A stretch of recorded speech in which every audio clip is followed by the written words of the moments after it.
All right. Hello, and thank you everyone for being here, for being part of our summer 2023 FCI live series. We're in our second week, and this week we've got a lot more on communication and outreach, which were some of my favorite topics. And we have one of my very favorite presenters on that topic of how we connect with our communities, how we speak to our communities, how we effectively build community, Rachel Dominguez-Benner, and I'll be introducing her in just a minute. First, real quick, the housekeeping. Please do mute and stay on mute unless the speaker specifically asks you to unmute, because we're recording and it can really affect the sound quality if anybody is off mute other than the speaker. We really appreciate it, because I know y'all want these videos. It's the number one question I get asked is, are you recording? Is there going to be a video? Am I going to be able to access it? The answer to all of that is, of course, yes. And we are recording all of these. We will upload them all into a playlist on the FCI YouTube page, and we will send you an email the afternoon of Monday, July 3rd, with the links so you can find all of the presentations. They will all be there. So if you've registered for any session, if you're here, you will get that email on Monday, July 3rd. All right, and real quick, we'd like to thank our FCI Live champion sponsor, National Co-op Grocers, who has made this series possible for us for our summer 2023 series. We appreciate them. And with that, we're going to dive into today's topic. You don't need to hear from me. You're here to hear from Rachel. So Rachel and I talked, we both are geeks for outreach and community, building up community and connection between people, and just talked about how social media can be such a challenge for startups, but how it's such an important part of making your startup grow and really building sense of community. So how do we support startups in doing that effectively? Rachel's been in the trenches. She's done the real thing of being that communications person who is lead on all of that for the Gem City market in Dayton, Ohio. And now she's an independent consultant working with folks, helping them communicate. And so she decided to do a session helping us look at that challenge of how do we keep regularly communicating through social media so we can build up those communities. And with that, I'm going to stop sharing my screen. Thank you so much for being here, Rachel. Thanks, JQ. And I'm going to go ahead and share my screen. And then it's showing. Excellent. All right. So I'm Rachel Dominguez-Benner of Rachel DB Creative. I do communications design, a fair number of focus on email newsletters and designing for social media, graphic design for special projects or like special events, and some general creative capacity for cooperation. There's me, there's my contact information. This will be again at the end. And as JQ said, this session is recorded, so you'll be able to get back to this easily. We are here for content calendars make the magic happen. This is a little our agenda on our way to magic. I'm going to do an intro of who am I. Then I'm going to go through an overview of content calendars. I'm going to demonstrate some examples with some common apps, and then there's time for questions and answers. And you're welcome to put questions in the chat. JQ is going to keep an eye on the chat for me and pop in any relevant questions. But one of my questions, and I'm hoping to get out of this, is to know what you might like after this. So after this introduction to content calendars, you might be like, this is great, and it'd be even cooler if we had XYZ tool. That's what I'm really here for. So I'm giving the demo examples, question and answer, more of a conversation. Okay, who am I? I'm Rachel DB. I am a textile artist, and this is a photo from 2017 at the Gem City Market community meeting where they announced the winners of the t-shirt design contest. I had entered this contest, used some of my Saturday personal art time, made a design, entered it, and then found out that I had won. And I also got $150 for that design, and the two runners up got money. So right away, this was part of my coming into Gem City Market and part of my volunteer funnel. because this was a great experience. For me, there were some overlapping values in that Gem City Market appreciated creative work and they were willing to put money towards it. They paid the winners of this contest. So that's me on the day with my winning t-shirt design. And that kicked off a whole year's run. I started volunteering, and I'm a trained graphic designer. That's part of my skill set and the magic I bring with me. So I started utilizing those skills in service of our cooperative. Volunteering, I did a term of service as an AmeriCorps Vista for Co-op Dayton, which is the nonprofit that incubated and helped found Gem City Market. So I was working through Co-op Dayton for Gem City Market.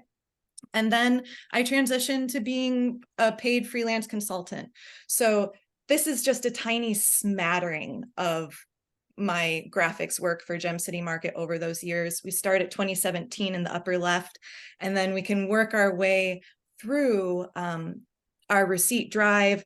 I did many member orientations explaining the co-op model, what Gem City Market was, did graphics for our community meetings and getting those things out on social, organizing the Zooms, and through being the photographer to go to the site when there was construction, that's the sidewalk closed sign, through phone banking. We did phone banking right before we opened. And what I'm really excited to get to share on this slide is if you look all the way in the lower left, you see that it says 2022. And those are two images from Gem City Market's first year anniversary party after we opened. That happened last year. And Jaws giving the peace sign there, he designed the second Gem City Market t-shirt. He's wearing it, it says "We own it." And then right next to him, you can see the backside of, well, it's me, but the person there. And so for me, this is kind of full circle from where I came in with the t-shirt design contest through all of this work, and then the market opening and getting to be around to celebrate that 1 year anniversary and kind of the next, the next t-shirt. So this is some of where I come from in talking about this work with cooperatives. All right.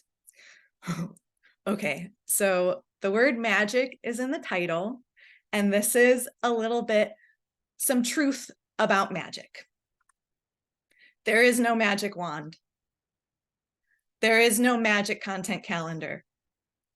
There is no magic new other application somewhere that is going to solve all of your issues and challenges. It's you taking consistent action. That's the magic. So just putting that out there in front. You taking consistent action is the magic. All right, now we're going into an overview of what is a content calendar. I actually did not use content calendars very much when I was doing all of that work for Gem City Market. It really felt a lot like a flying by the seat of all of our pants. Sometimes there wasn't enough time ahead of whatever we needed to talk about to really feel like I could plan for it. And I was looking for something that would connect everything and make everything streamlined and work together. And there is no magic application. So a content calendar. What is a content calendar? A content calendar is a tool for planning the what and when of external communications. So the things that you need to share out because you want people to take action or show up. That's what the rest of this is going to be looking at. A content calendar is for that. And it should make it easier. Your tool should make it easier to do the work than tracking it all in your brain. If it's harder than when you are just keeping it all in your head, that is not the tool to use. It needs to be simple, because if it's simple, you're more likely to take consistent action. All right. Here are a couple of examples. In real life, especially if you're the only person that needs to like deal with the content calendar, paper, like an actual paper calendar or a whiteboard, those are perfectly viable tools to use your content calendar when you're getting started. Because also this is kind of assuming that you don't have anything that you're using right now as a content calendar. So in real life, paper, a whiteboard. This was a free calendar that I Googled, printable calendar, and that came up. And then online, I'm going to be going through using the Google Suite, Google Docs, Google Calendar, and depending on time, maybe an example in Google Sheets. If you use Microsoft, they're similar, similar situations. So if you don't use Google, just keep an eye out for what's familiar and you'll be able to translate it, because it's more than likely you use something just like it. All right.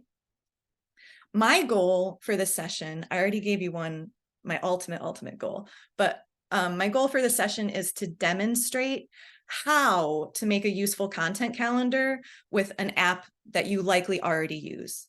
I don't want to give you something new, other thing to figure out.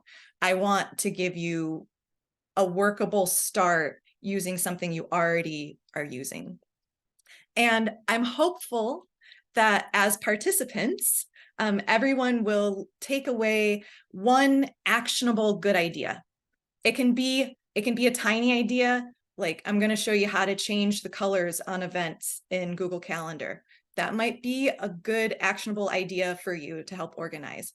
Or it could be a big idea, like content calendar is finally demystified and you actually start using one of the examples that I show you.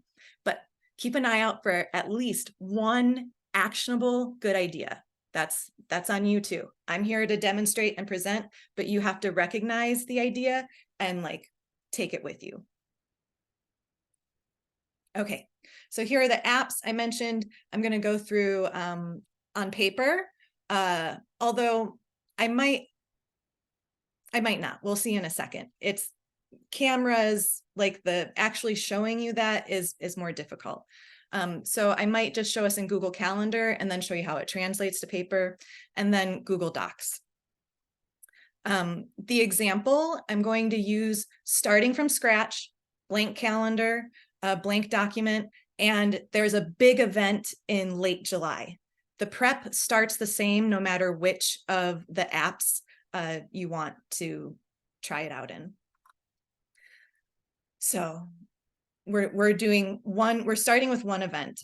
You need to collect everything that's known about the big event, like the date, time, location, if there's a registration link, if there's a planning document already or an agenda that's known, that will be helpful for you and your content calendar and creating the content. And then who do you go for if you have questions? Who is the internal person that will know what you don't? Next, you need to have an idea of when and what types of info you need to share. And I'm going to go into that next. An idea of when and what types of info. For when, I'm breaking it down very simply. You have before the event, you have during the event, and you have after the event. Three parts. So types of content for before the event include a save the date. And the great thing about that is you don't need the registration link. You don't actually need to know where the event has been confirmed to definitely be. You just need the date and ideally the time. A save the date is just so you can, get it on people's calendars. And then before the event, you do need to invite your people. And that could be an announcement with the registration link, but that is an invitation. I always like to know before I sign up to go somewhere or do something, what to expect. What is going to be happening. It can be challenging with our pace, how we might have a community meeting on the calendar and we know we're going to do updates about where we're at, but where we're at could be very different 3 weeks from now, when you're telling people about it. So at Gem City Market, we had kind of a general, for fellowship, to get updates and to hang out, that we would put in. I'm the kind of person that wants to know more. So I would always push to get as much more as we could out there ahead of time. I'm also the kind of person that has social anxiety. So knowing what to expect a little bit clearer of a picture makes it easier for me to show up to the actual event. Before the event is a good time to remind people that it's happening, and then to share any incentives that you might have. We'll see in my example has a raffle, so that would be an incentive. Show people before the event what is going to be so much fun about it.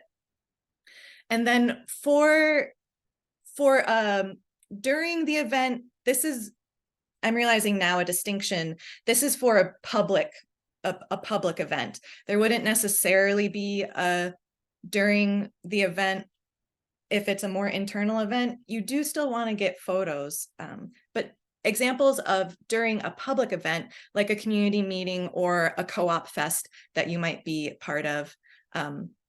It's fun for behind the scenes to see the work that is happening to prepare for the event, to show labor, because that's part of what building this cooperative is it is us doing work together. So even in these small aspects, showing us doing work together is nice. If there's an agenda or what to expect now the event is happening, I hope you know what is going to be happening at the event. You can share that out on social media. For during the event, I like to think of it, and you'll need to have a person kind of dedicated. If you're going to do social media during an event, there's one person dedicated to that, and that is their entire experience. They're not going to be experiencing the event like other people, because it's a lot of work. But during, it's nice to think about, you're sharing the experience as much as you can of being there for people who can't be there. It's not necessarily that they just didn't show up. There are some people that cannot be there in person and yet want to be putting themselves towards the energy and the excitement and the fun of the events too. And you can do that online on social. There have been events that I haven't been able to physically partake in, but because they were doing such a great job sharing during the event, I felt like I was there. And then I was more likely to do the actions that they were asking of everyone that was at the event after, even though I wasn't actually there. Happening now, just on Instagram, the reels, just a little video pan of what is happening at the event. And importantly, if it's something where you're giving out information that is going to be used for decision making, especially democratic decision making, that is something you need to share to the greater, your greater people, not just people that were there, but it allows more member owners to be part of that decision making. And social media newsletters are a really good place to get that information, to share that information out. If there are any actions or decisions that are happening, like at the event, like if there's a vote or something like that, that can be exciting and big time. And I'm gonna update this slide. People having fun, and it's real people, your people, the people at the event, having fun and or fulfilling the purpose of the event. I personally believe we can do hard work and we can take care of really serious business and have fun. So I think all the photos can show people having fun. One thing from my years in organizing Gem City Market, early on, there was an agency that was doing our social media, and they had something posted, 3 times a week, every day. They had that consistency, but they were using stock photos, and you could feel it. You could tell that this is not actually our community. Like they're so photos of your people having fun goes a long way. And so we're in after. I've flipped to after the event because it's not over when the event's over. There's follow-up. Follow-up is one of those consistent actions that makes people think you're magical. If you follow up, because we're all so busy that when somebody takes care of that for you, it's like a sigh of relief. So this is us following up on the event in socials. Photos of people having fun and or fulfilling the purpose of the event. If there are any action requests, after this FCI Live, I'm going to get an email with a link to a survey. That's after the event, but it's part of, JQ's calendar of what needs to happen. So action requests or reminders. If it's a virtual event, after the event, you're going to be saying when recordings are up. And then if there are follow-up decisions or actions that need to happen. I'm going to take a breath there. This is kind of like it's a short, a cheat sheet almost. Like I'm going to refer to this when I'm doing the example, demoing the examples. I have one printed out down here. And some of these things they're not all going to be relevant for everything that you're putting on your content calendar. This is kind of event-based. All right, we're into the demo. So I have the paper whiteboard. I think I'm going to do Google Calendar instead, but I have one more slide. This is a imagined event, but this is the known info for my big event. It's a community meeting. When another thing that I like to do, putting dates and things on images, on graphics, in captions, inviting people, is to put the day of the week ahead of the date, because that saves the person from having to figure out which day it is. If it's a day they work or if it's a day they already have something, they can know more immediately if they're available or if they aren't. And then where it is, the address, how. In my example, we don't have a registration link yet. And then the why, there is fellowship. There is going to be food at this particular community meeting. So that's something to keep in mind when you're doing the socials. There are going to be raffles. And oh yeah, this is our volunteer awards community meeting. So those are all things that will help you in knowing what type of posts you're going to be doing before, during, and after. Okay, I'm going to stop my share for a second and navigate to Google Calendar.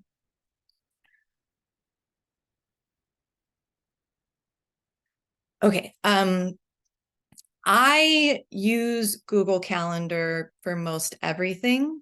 So my, appointments, meetings, but also I put in like work blocks in here. So I'm saying that because I'm going to share and it's going to look very full. And so if you use Google Calendar consistently, yours might look something like this too. I like to view mine in the week, but this is not helpful for trying to make a content calendar. So what I'm going to do is in the upper right, you can change your view. I'm going to set it to month. I'm also going to tick the calendar that has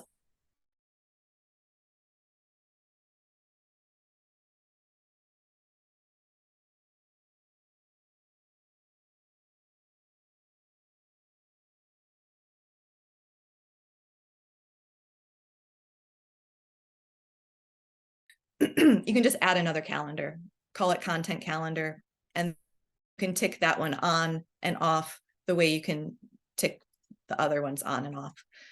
So you can just look at the content calendar. Okay, so I have the big event is on the 29th. And then I'm going to flip to my sheet of types of posts.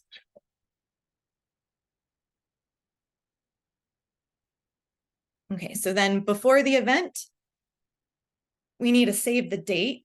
Let's see, 1, 2, 3, 4 weeks ahead of the event seems like a good time for a save the date. And in this month view, when you just click on a day, it's going to make like a all day event that'll show up at the top if you have other ones turned on. So I don't have to set an actual time for this. And I'm just giving, these are going to be shorthand reminders. These are not going to have the actual typing or the copywriting that I'm going to do in the post. This is just so I don't have to keep in my brain like all the different types of posts that I'm going to do for this event. So this first one is going to be a save the date. And then, let's see, we're supposed to have the registration link pretty soon. So I'm going to put on the 6th to share the reg link. And that's the invite. And it's, so consistency there. If you're able to be consistent, I don't subscribe to a lot of newsletters, but there are a couple of newsletters I do, and they both come on Thursdays. And they both come usually by 1 p.m. on Thursdays. And I really like reading these two newsletters. But they're so consistent about that Thursday around 12:30, if it hasn't shown up yet, I feel that it's like, where's that newsletter? Because I'm looking forward to it because they have that consistency. So if you're able to do that consistency, that's great, because then it starts training people subconsciously to expect to hear from you and get news from you, on like every Thursday. At the same time, getting posts out and posted is great. Like being super consistent with like, it always happens on Thursday at 2 p.m. That's next level. You don't have to worry about that. The important thing is to get things out. But that's what this content calendar is helpful for, is you don't have to, once this is done, I'll know what's supposed to happen next Thursday, and I can prepare for it much better than if I didn't have all of these laid out for me. So I'm just going to, all that to say, I'm going to put the rest of these on Thursdays. So the 13th, that's when I would like to share what to expect. And then 2 weeks before, that would be a good time for raffle prize photos. And there are actually going to be multiple of these photos. So maybe that actually we can get 3 days out of that. And then the next Thursday is just 2 days before the event. So that's a great time for a reminder. And then it's the volunteer awards event. And so afterwards, we want to share pretty quickly afterwards. So I'm going to put it on Monday. We're going to announce and show pictures of the award recipients. Smiling people having fun, hopefully. So that's a super basic content calendar for a big event. It's very basic. You'll notice I did not go into, I'm going to do this on Instagram and on Facebook, or this in the newsletter. It would be great if you do have a consistent newsletter going out. Let's see, this is the second Tuesday. So maybe we have a newsletter that goes out on the second Tuesday. And here's that changing colors. So the newsletter is different than this big event. All of this event stuff is in this green right now. That's my default color. But I would like to differentiate the newsletter. So I'm gonna choose yellow for the newsletter. And then in this imaginary world, this is something that, that exists. We do the newsletter monthly on the second Monday. And save. So now if we look at, nope, if we look at going forward in the next months, it already pops it in there. It's figured out what the second Monday is for us already. And just a little bonus, if you had, say you have a big event this month, but you also have a monthly, like a monthly farm stand, we're going to say that's on, is this the second monthly on the second Tuesday? We're going to make the farm stand, it's not very different, this bright green. There are limited colors, save. And now we can do a similar thing with the farm stand. You can back it up and not necessarily, you could have a save the date, but this newsletter happening the day before, we're going to put that this would be a good day for the reminder for the farm stand. And I'm going to make this orange. So in that way, you can use color on this calendar to differentiate and give yourself a shortcut, a visual shortcut of the different content for the different types of events that you have. So here is what it might look like if you're doing it on paper. You would just write in those different things and use a highlighter. And then similarly, you know, a different colored highlighter to do things for the farm stand. And this is it at its most basic level. A tool that helps you know when. So we have when, they're on the dates on the calendar, and what you're going to post. We know what it's going to be. We have a save the date on the 1st, the registration link on the 6th, what to expect on the 13th, raffle prize photos. So it can be this simple. And if you come back to this calendar and learn to trust this calendar because you are using it consistently, it will make magic for you. All right. That's in Google Calendar. The next one was in Docs. Have there been any questions, JQ?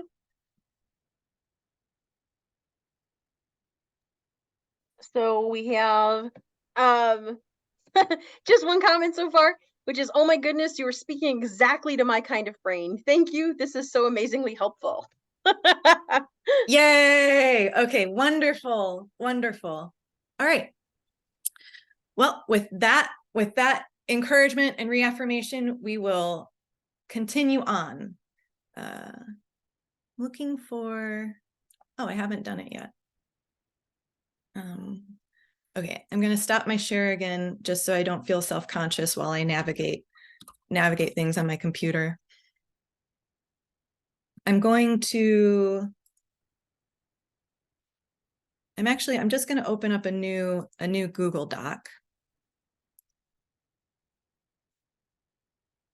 And show you another similarly. I need to, and I like to do my work on a desktop. This will be most the things I'm showing are on a desktop. It'll be different on mobile. If I did a lot of my work on mobile, I would, well, actually, for my personal brand, Rachel DB Creative, I'm a screen printer. I make dish towels screen printed with my original illustrations, and I'm coming into a season of needing to market my my product more. And you'll see I did where's my camera? There's my my content calendar. I have a show coming up next month, so there's my content calendar with my different types of things. And I have this, but I do most of my stuff on my smartphone. So I can just look at this in the morning and then get on my phone and be like, all right, today's supposed to be about an unboxing. Let me find that video and go like that as a hybrid. Okay. So I actually got this next one will, if you need to share if you're on a team, if there are multiple people on the marketing team, how lovely. If you need to share the organizing work, maybe with the person that might have the answers. But I actually recently received a shared document of a content calendar of just the list of dates that the newsletter was going to happen. So we already use Google Calendar to have it automatically tell us what the second Monday of the month is. And this is just going to be a newsletter content calendar. So it can be as simple as, let's see, the first one is July 10th. And then, like, we know that one is going to remind about the farm stand, invite, big event. And then if we go, Google tells me the next one is August 14th. And then, you know, just go down the list. September 11th, but they did it for like the next year and a half. So it made it so that then because in this instance, I'm a contributor. I'm supposed to give like one little nugget that's going to work into this bigger newsletter. So it's really important for me to know when it's going to be coming out. If you're the person that is doing the newsletter and other people are able to contribute, you know, giving them the date of the newsletter is helpful, but being very clear about when submissions are due, you know, like is good. Setting common expectations with each other so that you can then hold each other accountable. It's easier to hold people accountable if they have the information they need. So like, I would like to get stuff for this newsletter a week before the newsletter is going to go out, because I got a lot of work to do to get all of the information together. Yeah, so, and then you can look at what you have on the calendar and move forward with this. I think the time looks pretty good. Oh, sorry. The other, I got myself on a little tangent with the newsletter thing. So what I actually meant to do here is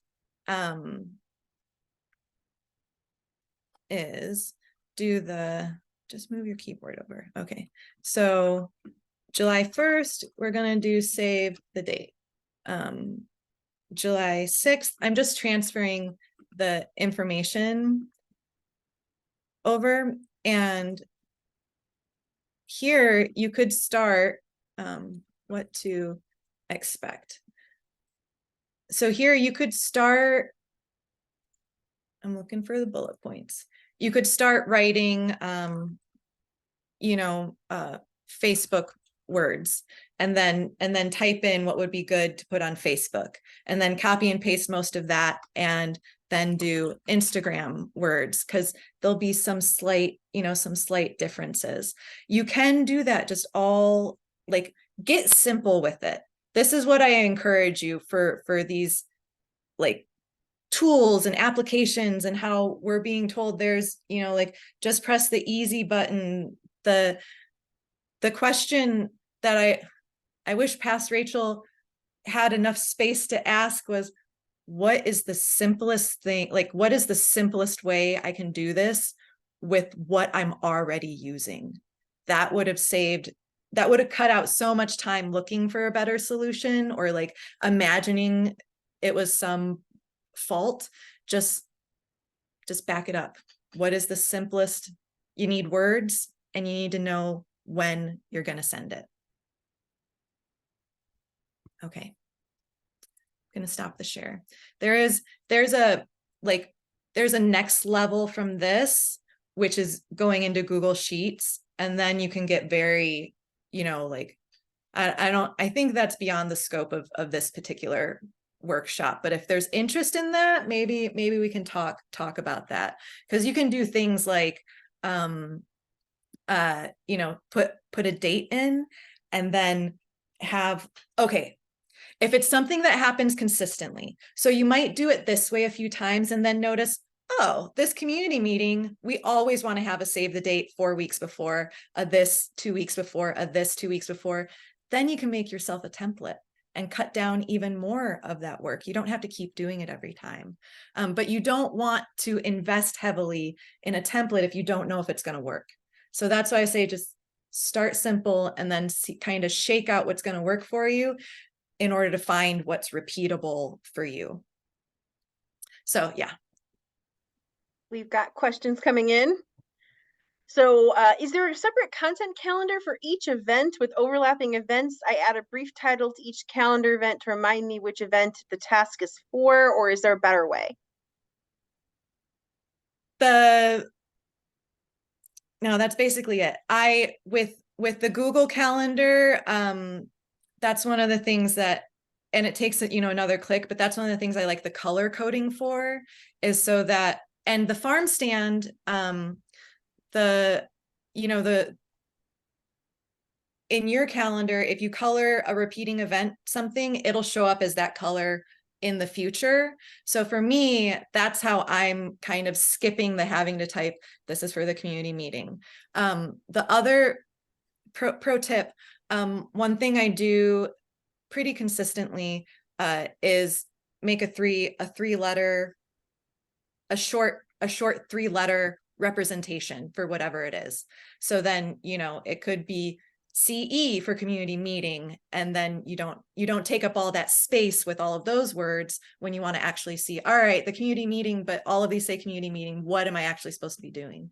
But just keeping a little reminder of what it's actually for, and or using the color coding. All right, and we also have, is there a high level of understanding of when you should be scheduling posts to get better reach? Thoughts on that one? I'll tell you what I do these days.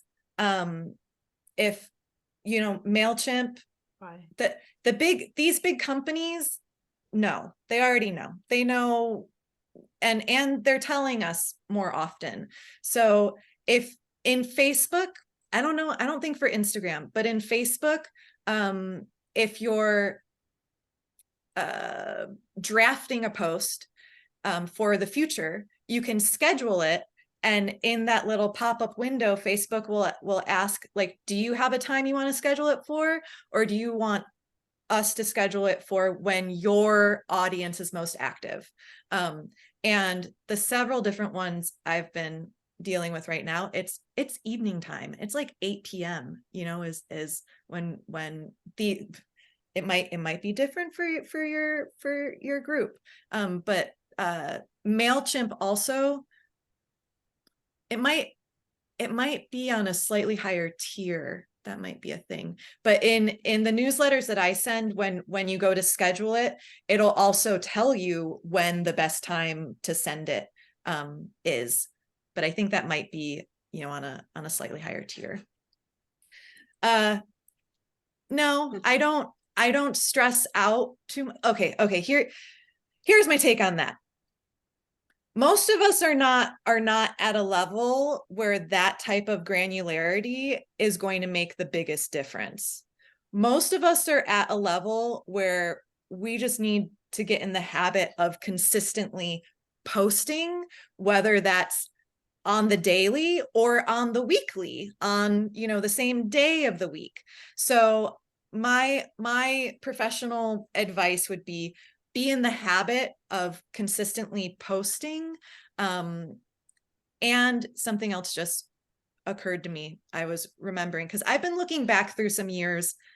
I've been doing some analysis, anecdotal analysis, but on Facebook and a few other platforms. And the platforms hold so much power with, you know, what they decide to show people. And think about how many things you've seen without liking or interacting with it in any way, but that you've just seen. So there aren't, I don't think it's something to spend a lot of your effort on. I would say spend your effort on getting quality photos of people having fun, of your community, your people having fun, so that you have that content to share. Because those, if you notice, if you look back at some of your posts, look back at them and see which ones actually get, you know, a spike in likes, a spike in attention. I would put money down that by and large, it's going to be the photos of people having fun, of smiling faces and people being together. Because that's kind of like a big piece of what we come to cooperatives for. So, all right, that's my answer for that one.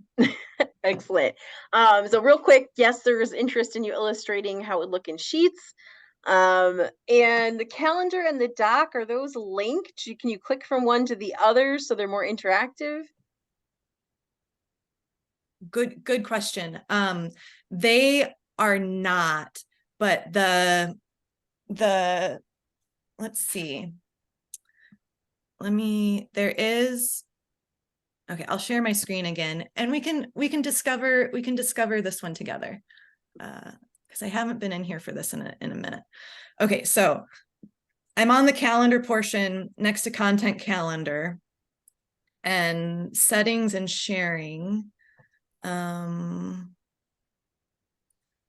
So get a shareable link. So this will vary. This calendar that I'm in right now is on a domain. You know, it's not just a Gmail calendar. It's like a special domain calendar. So that's why it has the option to make it public or make it only available for people that share that domain. But get a shareable link. So copy the link and then put it there. And you know, you could make it, let's calendar link. Let's see, I'm gonna cut that with the keyboard. Highlight that, click the insert link, paste, apply. Okay, now the calendar is linked in the Google Doc. And you could, on anything that's a recurring, like on this newsletter, because this is a recurring event, I'm going back over to my content calendar in Google Docs. So again, you'll have to look at the sharing because Google likes to trip you up and change things like it. But so you'll probably want to do anyone with the link. And then if you only want people to be able to see it and not change your work, then make this link anyone can view. So only make it editor if you super trust the people that you're going to be sharing it with and they know either not to change things or you are in communication about how to change things. Okay, but I'm going to copy that link and then I'm just going to put that link in the top of the, did that do something to make it cuter? All right. So now, and save this. So now, edit recurring event. I want it to go in all of the newsletter events. So now when we go to August, there's the link to the content calendar Google Doc right there. Oh, this is very handy if you use a running agenda for committee meetings and you have a recurring committee meeting event.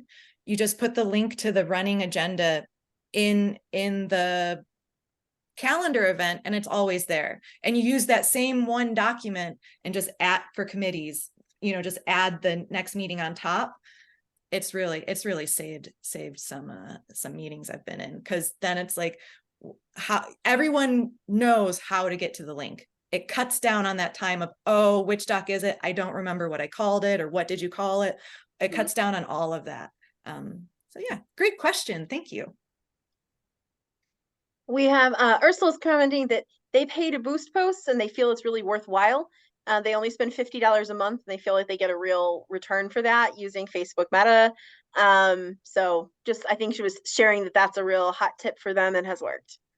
Great. Yeah, I've definitely, boosting will definitely increase engagement. I've seen that on some, I'm like, ooh, I bet they boosted that, when it's like they've been getting 10 to 12, but then one has, 100 or like 12 shares or things. Yeah, boosting can, great peer pro tip. Especially when you're trying to broaden your audience, I think it can be very, very effective. So if you're trying to get in front of some new eyeballs, boosting's worthwhile for sure. But also, I've seen startups like that post very inconsistently and then they'll boost a post. And that's not a great use of your money to me because, like Rachel was saying, consistency first. You're going to post 3 days a week and you're going to post every single time. That consistency is going to grow your audience in a more real way. If you don't have consistency, don't spend money. Once you have that, then it can actually broaden your reach, I think. Word. So, okay, comments. People are just talking about what co-ops they're with. All right, anyone else? We have room for one or two more questions or tips you want to share with everybody.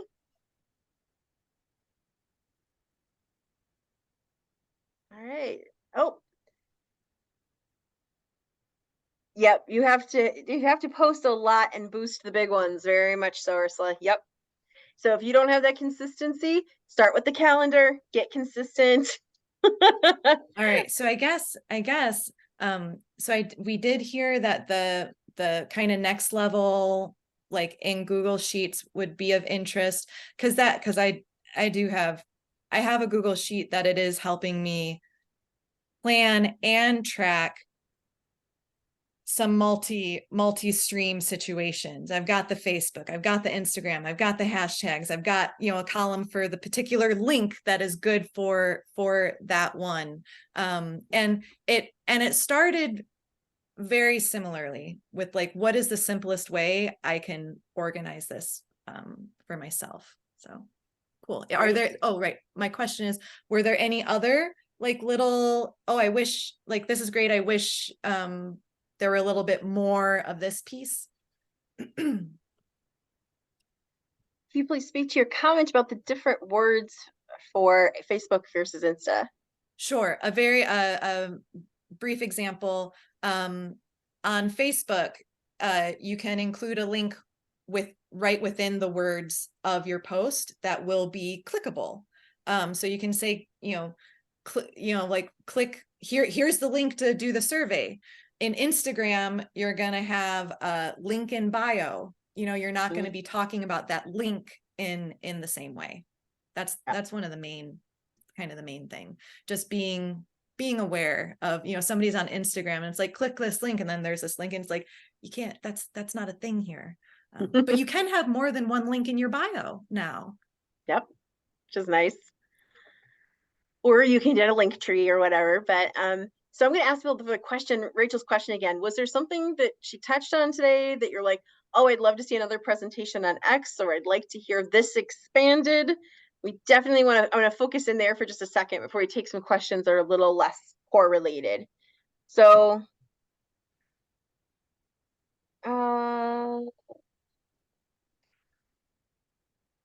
okay.